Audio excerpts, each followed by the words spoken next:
সেদিনের বেঈমানরা জানতো নবী তো তিনি হবে যিনি অন্তরের খবর বলতে পারবে। জোরে বলুন সুবহানাল্লাহ। তাই তো এমন করে হাবিব ইয়ামানি, ইয়ামান থেকে আবু জেহেল একজনকে নিয়ে এসেছিল, যার নাম হল হাবিব ইয়ামানি। ওই হাবিব ইয়ামানি আমার রাসূলুল্লাহকে জিজ্ঞাসা করলো, হে মুহাম্মদ সাল্লাল্লাহু আলাইহি ওয়াসাল্লাম, বলো তো দেখি, আমার হৃদয়ের মধ্যে একটা কষ্টদায়ক কথা রয়েছে, জানি আমি বড় ব্যথার মধ্যে ঘুরে বেড়াই, জানি আমি বড় কষ্টের মধ্যে রয়েছি। মক্কা জমিন থেকে ইয়ামিন অনেক দূরে। এ যুবকেরা জীবনের প্রথম নবীর সঙ্গে সাক্ষাৎ হচ্ছে। হাবিব ইয়ামানি জানে ইনি যদি সত্যি নবী হয় অন্তরের খবর বলে দেবে। মক্কার বেঈমানেরা সেদিনে জানতো নবীরা অন্তরের খবর বলতে পারে। আজকের মুফতি মাওলানা পীর সাহেব দাবিদার, তারা নবীর ইলম সম্বন্ধে সমালোচনা করছে। হায় রে দুনিয়া, এ কেমন উম্মত, এই উম্মতের মাহফিলে বসে আর সে নবীকে ছোট করবে, তুমি চুপ করে বসে শুনে চলে যাবে। মনে রেখে দাও, আজকে শুনে রাখো যে নবীর বিষয়ে সমালোচনা শুনে ইমাম মালিক হুজুর বলতে লেগেছে, সঙ্গে সঙ্গে তার প্রতিরোধ করো। যদি প্রতিরোধ করতে না পারো, তোমার বেঁচে থেকে লাভ নেই, মরে যাও। কারণ নবীর বিরুদ্ধে কথা হবে, প্রতিরোধ প্রতিবাদ যদি না হয়, তার মধ্যে ঈমান থাকবে না, থাকবে না। তাই আজকে বলে দিয়ে যায়, যেখানে সেখানে ওয়াজ শুনতে যাওয়ারও আর সময় নাই। শুনছেন তো নাকি? যদি ভালোবাসেন কথাগুলোকে একটু মাথায় ঢুকান, আর যদি না ভালোবাসেন যা খুশি করবে যান, যা খুশি করবে যান। আমি তো চেষ্টা করবো আমার ভালোবাসার আব্বা, ভালোবাসার আম্মা, ভালোবাসার বোন, ভালোবাসার ভাই, দুনিয়া একসাথে হয়েছি, জান্নাতের জন্য একসাথে হয়েছি, চেষ্টা করবো না করবো না? তাই বুঝাচ্ছি। তাহলে হাবিব ইয়ামানি কি বলছে? আমার মনের মধ্যে একটা কষ্ট আছে, একটা বুঝা আছে, একটা খবর আছে, একটা কথা আছে। আপনি বলতে পারবেন? আল্লাহ নবী মুচকি এসে বলল, হাবিব ইয়ামানি শোনো, আল্লাহ তোমাকে একটা কন্যা সন্তান দিয়েছে, বয়সটা তার 8 বছর। যে জন্মগত প্যারালাইসিস, তোমার দিলের মধ্যে কন্যাকে নিয়ে বড় ব্যথা বেদনা যন্ত্রণা রয়েছে। তোমার মনের আশা তামান্না এটা, যদি তোমার কন্যারা সুস্থ হয়ে যায়, ভালো হয়ে যায়, এটাই তোমার মনের মধ্যে রয়েছে। হাবিব ইয়ামানি তার দিলের খবরটা নবী পাক যখন বলে দিল, চোখ দিয়ে পানি বেরিয়ে গেল, কিন্তু তথাপি হাবিব ইয়ামানি কলমা কিন্তু পড়ল না। আমরা তো সহজে মুসলমান হয়েছি না, তাই ধর্মের গুরুত্বই নেই, যেখানে সেখানে হা করে যে বসে যাচ্ছি আমরা।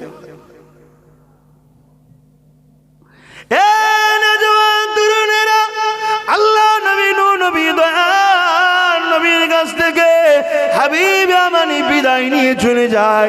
যাবার পরে নিজের সামনে সে হাবিব ইয়ামানের দিকে রওনা দিয়েছে।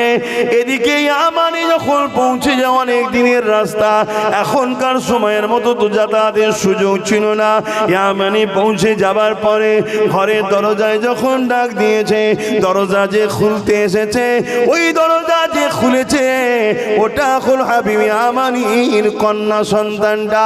হাবিব ইয়ামানির চোখ বড় বড় হয়ে যায়, অবাক হয়ে দেখতে লেগেছে, আমি ঠিক দেখছি না ভুল দেখছি। ওই সময় দেখতে লেগেছে না ঠিকই দেখছি, এটা আমার কন্যা, যে কন্যাটা প্যারালাইসিস জন্মগত, চলতে পারতো না, দাঁড়াতে পারতো না। আজ আমি হাবিব ইয়ামানি কি দেখছি, আমার কন্যা আজকে সুস্থ এবং নিজে পায়ে হেঁটে হেঁটে দরজা খানা খুলে দাঁড়িয়ে আছে।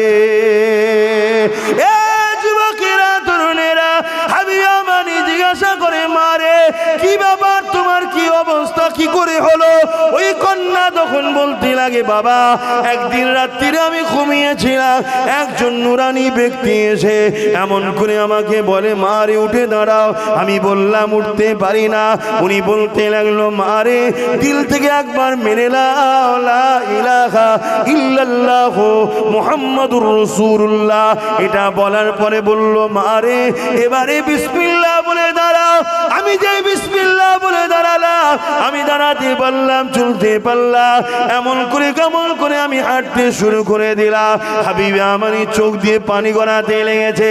ওই মহিলাটা বলতে লেগেছে, কন্যা বলতে লেগেছে, বাবা জান একটা কথা তিনি বলে গেছে, আপনাকে জানাবার জন্য যে তোমার বাবা এলে জানিয়ে দিও খুবই শিগগিরই তোমার আব্বা হাবিবে আমানি তিনিও এই কালেমা খানা পড়ে নেবে। আরো জোরে বলুন সুবহান। তরুণেরা হাবিবে আমানি মেয়েকে জিজ্ঞাসা করে, মার একটু বর্ণনা দা ওই নুরানি ব্যক্তিটাকে কেমন দেখতে ছিল। হাবিবে আমানিকে তার কন্যা বলে। হাবিবে আমানি শুনে কান দিয়ে আর চোখটা বন্ধ করে ওই আবু কুবাইস পাহাড়ের ধারে আমার নবীর সঙ্গে যে কথা হচ্ছিল আমার নবীর সঙ্গে হাবিবে আমানি মিলায়। কন্যা বলে আর চোখ বন্ধ করে মিলায়। মিলতে মিলতে মিলতে হাবিবে আমানি দেখাইল এটা অন্য কেউ নয়, জিনার দরবার থেকে আমি এলাম, যিনি আগুনের ইশারা করে চার টুকরো করে আমায় দেখিয়েছিল। এটা হলো সেই মুহাম্মাদুর রাসূলুল্লাহ। আরো জোরে বলুন সুবহান।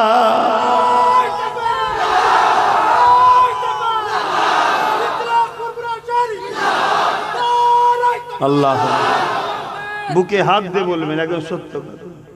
হুজুরের এই অকিয়াটা শুনে, জীবনীটা শুনে, জীবনী হুজুরের লাইভ এটা শুনে আপনাদের মনের মধ্যে একটা খুশি আনন্দ হলো না হলো? কথা জোরে বলেন, হচ্ছে না হয় না? কার কার মনের মধ্যে খুশি আনন্দ হয়েছে একটু আল্লাহকে সাক্ষী রেখে হাত তুলুন, বলুন বলুন। হ্যাঁ, এটা হলো ইমানের নমুনা, এটা ইমানের নমুনা। দাড়ি পাঞ্জাবিরাও রাখে, শিখ পাঞ্জাবি বোঝেন না, ওদেরও দাঁড়িয়ে আছে। মসজিদে এখন ইফতার পার্টির নামে বেঈমানরাও ঢুকে পড়ছে, ওসব দেখে লাভ নেই। হুজুরের কথা শোনো, শোনার পর চেহারায় হাসি এসছে কি দেখো।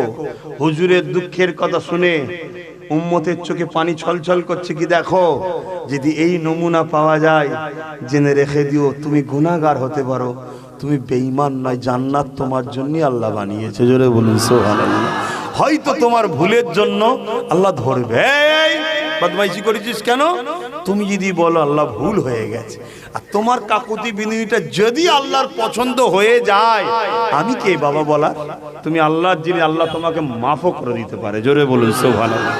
আমি গ্যারান্টি দিতে পারবো না যে তোকে মাফ করবে না, তোকে জাহান্নামে ঢুকতেই হবে, এসব বলার অধিকার আমার নেই। আল্লাহ বলল তুই আমার বান্দাকে ভয় দেখিয়েছিস খুব, তুই আগে আয়।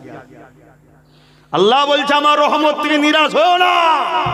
আর তুমি বান্দা হিসাবেও তোমার মনে রাখা দরকার তোমার আল্লাহ এত দয়ালু, সেই আল্লাহ ছেড়ে তুমি দূরে থাকো কেন যুবক? বলো, এত ভালো কেউ বাসে তোমায়? বলো, হ্যাঁ? সামান্য বাড়িতে তোমার মা তোমার আব্বা একটু কিছু হলে তোমাকে বকে, কত বদদোয়া করে, অভিমান করে, আর সব কিছু আল্লাহর হওয়ার পরও আমরা অন্যায় করছি। তাও আল্লাহ বলছে আমার বান্দাকে আমি জান্নাত দেবো কি জাহান্নামে দেবো?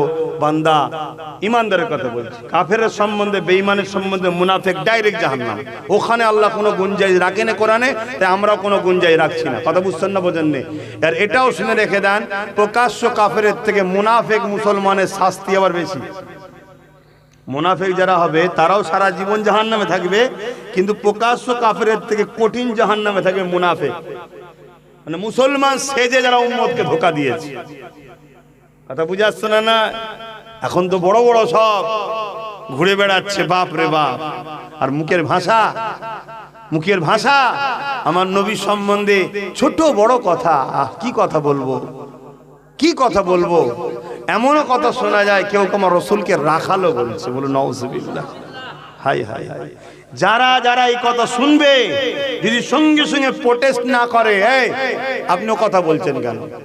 আমার নবী অবশ্যই দুম্বা বকরি মক্কা জমিনে যে পশু নবী আমার চড়িয়েছেন, কেন চড়িয়েছেন? আমার উম্মতের একদল গরিব হবে, তাদেরকে এই কাজ করতে হবে, সে যেন নিজেকে ছোট না মনে করে। আরে আমার হুজুর তো এই কাজ করেছে, অত হুজুরের সুন্নাত মনে করে করবে, সে যেন নিজেকে ছোট না মনে করে। তা বলে তুমি রসুলকে রাখাল বলে দেবে? কিন্তু এমন সব এখন মুরিদ হয়েছে, এমন সব ভক্ত হয়েছে, আমার মৌলানা বলেছে তো ও ভুল বললো ঠিক আছে, আমার আব্বাস সিদ্দিকী তো ও ভুল বললো ঠিক আছে, আমি আমার ভালোবাসার মানুষদের বলে দিই ওইভাবে আব্বাসকে ভালোবেসিনি অন্ধর মতো। অন্ধর মতো ভালো যদি কাউকে বাঁচতে হয় সেটা একজনই আমেনার লালকে ভালোবাসো, জোরে বলুন সুবহানাল্লাহ। বাকি সবাইকে দেখতে হবে বাপ, বাকি সবাইকে ট্রাই করো। আমি আমার ক্ষেত্রে আমার ভালোবাসার মানুষদের বলে যায়, অন্ধ হওনি। আব্বাস সিদ্দিকী যদি কখনো, আমি মানুষ হতে পারে আমার কোনো কথা একটা ভুল হয়ে গেল, আপনার উচিত সম্মানের সাথে বললেন, ভালো যখন বাসেন যে ওই কথাটা আপনি হুজুরের সামনে বললেন, এটা তো বিয়াদবি হলো, এটা কেন আপনি বলবেন? আপনি ঘুরিয়ে বলুন। আমি যদি সঙ্গে সঙ্গে বলি, হ্যাঁ রে ভাই ভুল হয়ে গেছে, আমি তওবা করে নিচ্ছি, ইয়া রাসূলুল্লাহ আপনি আমাকে ক্ষমা করে দেন, তোমার উচিত আমার সঙ্গে প্রেমের সম্পর্ক রাখা। আর তখন যদি বলি না আমি ঠিক বলেছি, তখন তোমার উচিত আমাকে ছেড়ে দেওয়া। কেন আব্বাস আগে নয় নবী আগে? কিন্তু এখন ভক্ত এমন হয়ে গেছে, আমার হুজুর বলেছে ভুল বললেও ঠিক, আমার মুফতি বলেছে ভুল বললেও ঠিক, আমার বক্তা যখন বলেছে ভুল বলল। আরে মাওলানা মুফতি মাওলানা দিয়ে, পীর সাহেব দিয়ে হুজুর বাঁচুনি, হুজুরকে সামনে রেখে সবাইকে বাঁচুন। নবীকে মডেল বানাও, নবীকে সামনে রেখে সবাইকে দেখো, নবীকে মডেল বানিয়ে আমাকেও দেখো। আব্বাস সিদ্দিকীর কথাবার্তা, উঠা বসা, চাল চলনে হুজুরের বিরুদ্ধে যাচ্ছে না তো, হুজুরের সঙ্গে আমাদেরকে দূরে সরাতে চাইছে না তো, নবীর সানে গুস্তাখি করছে না তো। যদি করে আব্বাস যে লাট সাহেবই হোক, তাকে বাদ দাও। কথা শুনছেন তো নাকি? আমি সবাইকে উদ্দেশ্য করে বলছি, যদি লিবার হয় লিন, আলহামদুলিল্লাহ, দেখা জান্নাতে হবে, বলুন ইনশাআল্লাহ। আর যদি নিতে না পারে, জিতে নিতে না পারে, কোরআন সত্য, আল্লাহ সত্য, নবী সত্য, চ্যালেঞ্জ দিচ্ছি, জাহান্নাম ছাড়া অন্য কোনো জায়গা পাবেন না। কেন আমার আল্লাহ কারো বাপের জন্য জান্নাত করেনি, মুহাম্মদ রসুলের গোলামদের জন্য জান্নাত করেছে। যে মুহাম্মদ রসুলের নয়, সে পীরের বেটা হোক আর যে লাট সাহেবই হোক, কারো জন্য রেহাই নাই। শুনছেন তো নাকি? হ্যাঁ, অতএব সম্মানের সাথে দাদা হুজুরের আওলাদ আব্বাস সিদ্দিকী মিস্টেক করেছে, আপনি সম্মানের সাথে বলুন। আপনার বলাতে হতে পারে তো আমি পরিবর্তন হয়ে গেলাম, তাহলে আমি তো বেঁচে গেলাম। আর আপনি না বলাতে আমি পরিবর্তন হচ্ছি না, আমি সেই ভুলের উপরেই থেকে যাচ্ছি, তাহলে আমি তো জাহান্নামী হচ্ছি। আপনি চান আপনার পীরের বাচ্চা জাহান্নামী হোক?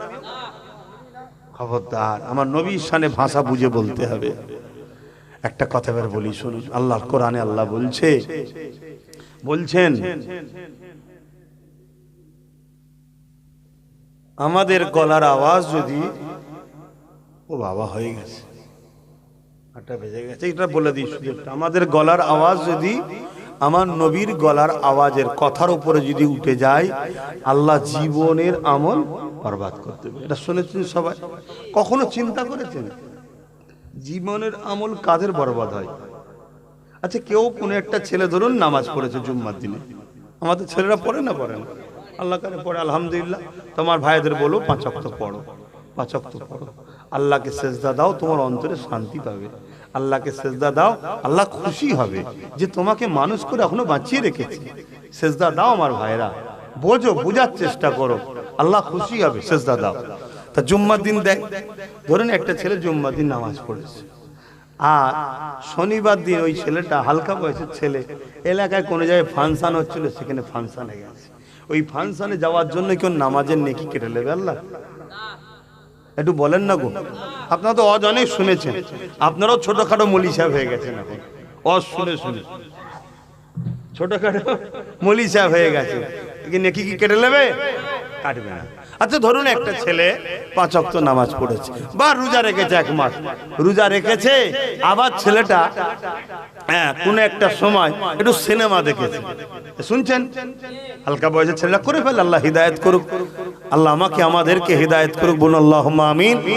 ও সব জায়গায় যেতে নাই, তওবা করো, পরিবর্তন হও, হয়ে গেছে, তওবা করো, আল্লাহ ভালোবাসবে। তো এর জন্য কি ওর রোজার নেকি কেটে নেবে আল্লাহ? না, কাটবে না। কিন্তু কি বলছে, আমার হাবিবের কথার ওপরে যদি তোমাদের গলার আওয়াজ চলে যায়, জীবনের আমল বরবাদ হয়ে যাবে। ধরুন একটা 80 বছরের আব্বা, শুনছেন আব্বা জানেরা? 80 বছর বয়স, 70 বছর নামাজ পড়েছে, 70 বছর তাহাজ্জুদ পড়েছে, 70 বার ফরজ হজ করেছে, কি 60 বার করেছে ফরজ হজ। ধরুন 100টা মসজিদ বানিয়েছে, 100টা মাদ্রাসা বানিয়েছে, 1000-এর উপরে মাওলানা মুফতি ছাত্র তৈরি করেছে, এখন তো ছাত্রের গরম চলে, কথা বুঝছেন না, বোঝেন না? সব ভালো কাজ না খারাপ কাজ? ভালো কাজ। কিন্তু আমার নবীর কথার উপরে একদিন গলার আওয়াজ উঠেছে, বলুন সব আমল কি হবে? 100টা মাদ্রাসা করা, 1000 ছেলে তৈরি করা, তাহাজ্জুদ পড়া, 60 বার হজ করা, সব বেকার। তো সব বেকার কাদের হয়? উসুল বলছে যারা বেঈমান হয় তাদের আমল বরবাদ হয়ে যায়। শুনছেন তো? তার মানে নবীর গলার আওয়াজের উপরে আওয়াজ উঠলে ঈমান চলে যায়। নবীকে চিনতে পাচ্ছেন? আর সেই নবীকে যদি কেউ তুচ্ছ তাচ্ছিল্য করে ডাকে, অভদ্রপনা ভাষা বলে, মনে হয় ঈমান থাকবে? আমি কেন এই ওয়াজটা করছি বুঝতে পারছি? কেন আমার যুব সমাজ, আমার দাদা হুজুরের রুহানি বাচ্চারা মৌলানা মনে করে বসে ওয়াজ শোনে, মুফতি মনে করে বসে ওয়াজ শোনে, হাজি সাহেব মনে করে ওয়াজ শোনে, পীর সাহেব মনে করে ওয়াজ শোনে, বসে বসে শুনছে, ভালো জায়গায় গেছে, সুবহানাল্লাহ দুরূদ শরীফ পড়ছে, ভালো। কিন্তু বাপ ভাইরা, যদি একটা কেউ নবীর শানে ছোট বড় কথা বলে আর তুমি যদি প্রতিবাদ না করো, কি হবে? জোরে বলেন, ঈমান চলে যাবে। আমি এই জন্য বলছি, তবে সেদিন বেশি দূর নয়, সেদিন বেশি দূর নয়, এই মাহফিলগুলো বন্ধ করে দেওয়া হবে। কথা বুঝে আসছে? আল্লাহ আমাদেরকে হিদায়েত দেন, নবীর প্রেম ও আদব আমাদের হৃদয়ে আল্লাহ ভরিয়ে দেন। বোন আল্লাহুম্মা আমিন। আল্লাহ নবীকে কতটা ভালোবাসতে হবে। লা ইউমিনু আহাদুকুম হাত্তা আকুনা হাব্বা ইলাইহি মিন ওয়ালিদিহি ওয়া ওয়ালাদিহি ওয়ান নাসি আজমাইন। অপর হাদিস শরীফ, লা ইউমিনু আহাদুকুম হাত্তা ইয়াকুনা আল্লাহু ওয়া রাসূলুহু আহাব্বা ইলাইহি মিম্মা সিওয়াহুমা। অপর হাদিস শরীফ, সালাসুন মান কুন্না ফীহি ওয়াজাদা বিহিন্না হালাওয়াতাল ঈমান মান কানা আল্লাহু ওয়া রাসূলুহু ইলাইহি মিম্মা সিওয়াহুমা ইলা আখিরিল হাদিস।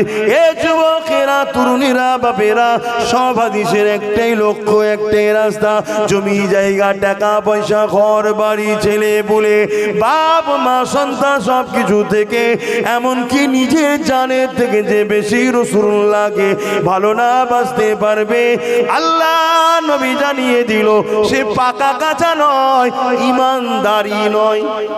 অনেকে বলে পাক্কা ঈমানদার হতে পারে না, পাকা কাঁচা নয়, ঈমানদারি নয়। শুনছেন তো নাকি? সব কিছুর থেকে নবীকে বেশি ভালোবাসতে হবে। একদিকে নবী আর একদিকে আপনার জান। আপনি জান দেবেন না নবী ধরবেন, আপনাকে জানটা দিতে হবে, তবে ঈমানদার। নবী ছাড়লে হবে না। একদিকে আপনার স্ত্রী, পরিবার, বাচ্চা, জমি জায়গা, টাকা পয়সা, আর একদিকে হুজুর, পরীক্ষা হচ্ছে, আপনাকে এইটাকে তাক করতে হবে, হুজুরকে ধরতে হবে। এই ঈমান যার আছে, এই মহব্বত যার আছে, সে হলো ঈমানদার। এক কথা বুঝছেন? এখন এবার চিন্তা করুন আমাদের কি অবস্থা, চিন্তা করুন আমাদের কি অবস্থা। না, আমরা চিন্তা করলে উত্তর পাবো না। হযরত ওমর ফারুক যখন এই হাদিসটা রাসূল বলছেন, বসে আছে মজলিসে, ওমর ফারুক হুজুর উঠে দাঁড়িয়ে গেলেন, ইয়া রাসূলুল্লাহ, হাবিবাল্লাহ, হুজুর আমি আপনাকে সব কিছুর থেকে বেশি ভালোবাসি, ইল্লা মিন নাফসিন, জানের থেকে নয়। শুনছেন তো নাকি? সব দুনিয়া কায়নাতে যা আছে, বউ, ছেলে পুলে, জমি জায়গা, সব থেকে বেশি ভালোবাসি হুজুর, জানের থেকে নয়। আল্লাহ নবী বলে, ওমর হবে না, জানের থেকে বেশি ভালোবাসতে হবে, না ঈমানদার হওয়া যাবে না। ওমর ফারুক চুপ হয়ে গেলেন। কিছুক্ষণ পরে মাথা তুলে বলছি, ইয়া রাসূলুল্লাহ, আমি সাক্ষ্য দিচ্ছি আমি জানের থেকেও আপনাকে বেশি ভালোবাসি। জোরে বলুন সুবহানাল্লাহ। সাহাবারা জিজ্ঞেস করছে, ভাই ওমর, আপনি কথা প্রথম না বলে দ্বিতীয় বললেন কেন? আমি চিন্তা করলাম যে রে, সত্যিই তো আমি হুজুরকে জানের থেকে তো বেশি ভালোবাসি।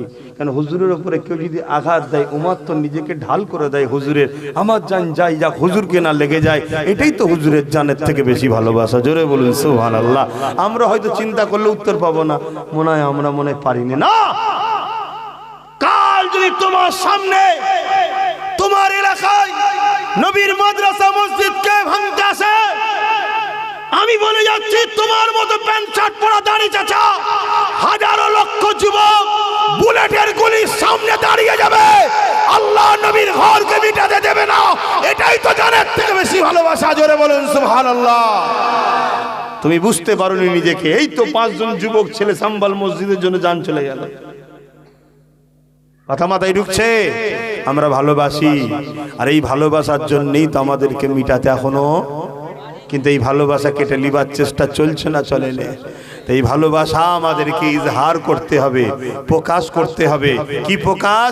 যারা হুজুরের আমরা তাদের, যারা হুজুরের নয় আমরা তাদের নয়। সেই যদি বড় কোরআনের পণ্ডিত হয় ঠিক আছে, ঠিক আছে, ভালো কথা, কিন্তু হুজুরের নয় আমরা নয়। বড় মুফতি হুজুরের নয় আমরা নয়, বড় মুহাদ্দিস হুজুরের নয় আমরা নয়। পীর সাহেব, পীরজাদা, খানকা সাহেব যাই দাবি করো, কথা শুনছেন তো নাকি? বাড়ি গেলে কুরমা, পোলাও, চিকেন যাই খাওয়া, হুজুরের নয় আমরা নয়। এর মধ্যে আকীদা আমাদের তৈরির দরকার আছে না নাই? আমার এই কথাই কারা একমত? একটু হাত তুলে আল্লাহকে সাক্ষী রেখে দেখাবেন। আল্লাহকে সাক্ষী রেখে লম্বা হাত তুলবেন। মুনাফিকি নয় তো, মুনাফিকি নয় তো। আজ থেকে নিজেকে ক্যালকুলেশন করুন, যদি বাঁচতে চান আর এর উপরে আমল করুন, আপনার দুনিয়াবি জিন্দেগিও দেখবেন পরিবর্তন হবে, আখিরাতের জিন্দেগিতে কল্যাণ তো অবশ্যই আছে।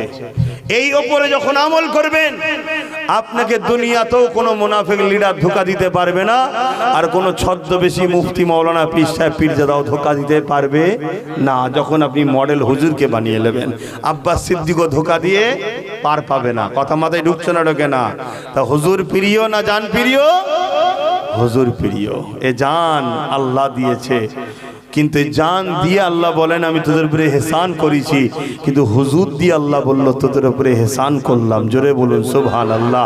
ওই এহসান চুকাবার জন্য আজ আমরা ভালোবাসার ইজহার দেখিয়ে আমরা একটু সাক্ষী দেব। 10টা মানুষ আল্লাহর ঘরের জন্য 5000 করে টাকা, হুজুরের মহব্বতের মানুষ কারা কারা আছে একটু হাত তুলে দেখান। 10টা মানুষ 5000 করে টাকা, কে কে হাত তুলে দেখি। ভালোবাসা